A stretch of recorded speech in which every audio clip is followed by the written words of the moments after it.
السلام علیکم ورحمۃ اللہ وبرکاتہ۔ دوستو، اللہ تعالیٰ نے ہمیں جن 3 فرقوں یا مذہب سے دور رہنے کا حکم دیا اور فرمایا کہ یہ کسی حال میں تمہارے دوست نہیں ہو سکتے، آج انہی کے اوپر بات کریں گے اور جانیں گے کہ یہ تینوں فرقے کس طرح وجود میں آئے اور ان کا نام، یہودیوں کا نام یہودی اور صابی فرقے کا نام صابی کیسے پڑا اور عیسائی فرقے کا نام عیسائی کیسے پڑا۔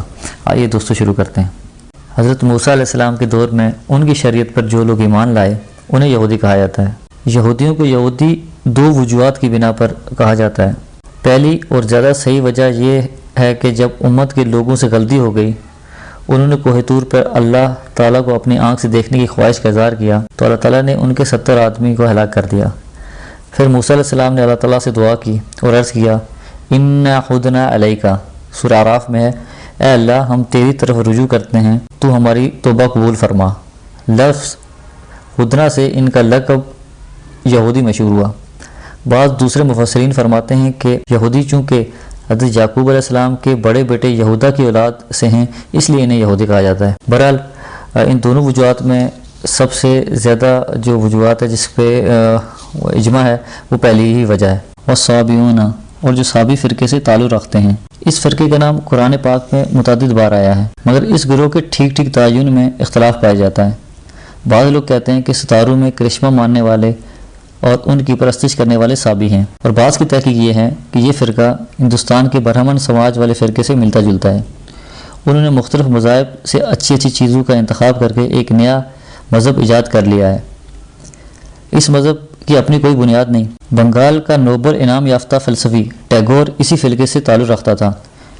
ہندو میں بہت سے فرقے ہیں جیسے جین، ساتن دھرمی، آریہ سماج وغیرہ، مگر یہ سب مشرک ہیں۔ آریہ سماجیوں نے شرک سے بچنے کی بہت کوشش کی، مگر پھر بھی وہ 3 معبودوں پر آ کر ٹھہر گئے۔ عیسائیوں کی طرح وہ بھی تثلیث کے چکر میں پھنس گئے ہیں۔ ان کے 3 خداؤں میں مادہ اور روح القدیم اور تیسرے خدا برہما جی مہاراج ہیں۔ بہرحال صابی فرقہ بھی انہی سے ملتا جلتا ہے۔ امام جلال الدین سیوطی رحمۃ اللہ علیہ نے بھی لفظ صابی کی تحقیق کی ہے۔ وہ اپنی کتاب میں لکھتے ہیں کہ حضرت شیس علیہ السلام کی اولاد میں 4 یا 5ویں درجے پر ان کا پڑپوتا برد نامی تھا۔ ان کے ہاں اخنوخ پیدا ہوئے جنہیں ہرمس بھی کہا جاتا ہے۔ قرآن پاک میں ان کا نام ادریس علیہ السلام بتایا گیا ہے۔ آپ کو 40 سال کی عمر میں نبوت ملی اور آپ پر کئی صحیفے بھی نازل ہوئے۔ آگے آپ کی اولاد میں ایک صابی نامی شخص ہوا جس کے نام پر صابی مذہب جاری ہوا۔ ابتدا میں یہ مذہب ٹھیک تھا، مگر دیگر مذاہب کی طرح بعد میں اس میں بگاڑ پیدا ہو گیا۔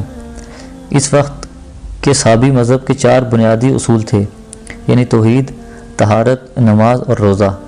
حضرت ابراہیم علیہ السلام کے دور تک بگڑتے اس مذہب کے لوگ ستارہ پرستی میں ڈوب چکے تھے۔ اصل توحید غائب ہو چکی تھی اور شرک کا دورہ تھا۔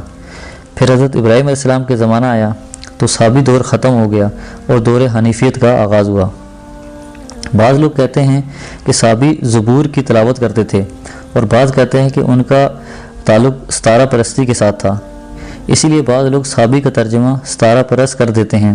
بہرحال یہ بھی ایک باقاعدہ فرقہ تھا۔ یہاں پر امام جلال الدین سیوطی کا ذکر کرنا بھی بہت ضروری ہے، جسے سننا آپ کے لیے کافی حیرت اور دلچسپی کا باعث ہوگا۔ آپ 9ویں یا 10ویں ہجری کے حافظ الحدیث تھے۔ آپ کو 1 لاکھ حدیثیں سند اور متن کے ساتھ زبانی یاد تھیں۔ آپ سے پہلے ہر دور میں ہزاروں حافظ الحدیث ہوئے، مگر آپ کے بعد کوئی حافظ الحدیث دنیا میں نہیں ملا جسے 1 لاکھ حدیث زبانی یاد ہو۔ البتہ شاہ اسماعیل شہید رحمۃ اللہ علیہ کو 30,000 حدیثیں زبانی یاد تھیں۔ اسی طرح مولانا انور شاہ کشمیری رحمۃ اللہ علیہ کو مکمل بخاری نو کے زبان پہ تھی، مگر حافظ حدیث وہ بھی نہیں تھے۔ امام جلال الدین سیوطی رحمۃ اللہ علیہ کی عمر 60-65 سال سے زیادہ نہیں تھی، مگر آپ نے 500 سے زیادہ ذہین کتابیں لکھی اور اللہ تعالیٰ نے آپ کو بے پناہ صلاحیتوں سے نوازا تھا۔ دوستو، یہ تھا مختصر سا اور چھوٹا سا تعارف امام جلال الدین سیوطی رحمۃ اللہ علیہ کا۔ یہودی اور صابی فرقے یا مذہب کے بعد بات کرتے ہیں عیسائی فرقے یا نصرانی فرقے کی۔ قرآن کریم میں ہے والنصارى، اور نصرانی فرقے والے بھی۔ نصارہ نصرانی کی جمع ہے اور اس کی بھی 2 وجوہات بیان کی گئی ہیں۔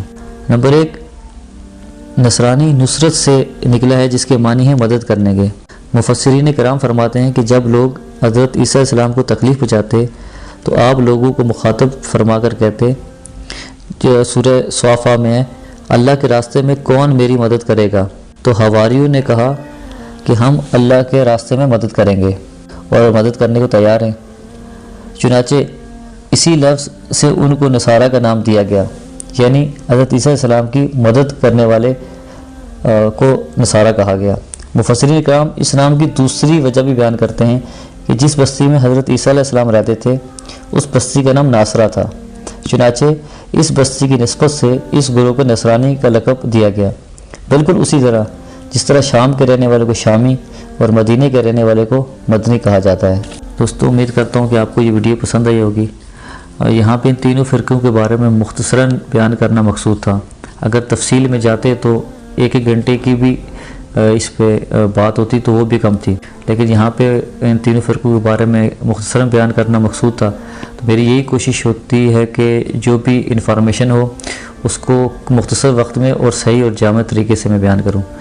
تو امید کرتا ہوں کہ آپ کو یہ ویڈیو پسند آئی ہوگی۔ مکتب میڈیا کی اس ویڈیو کے ساتھ مجھے اجازت دیں، انشاءاللہ اگلی دفعہ کسی اچھی انفارمیشن کے ساتھ دوبارہ حاضر ہوں گا۔ تب تک کے لیے فی امان اللہ۔ السلام علیکم ورحمۃ اللہ وبرکاتہ۔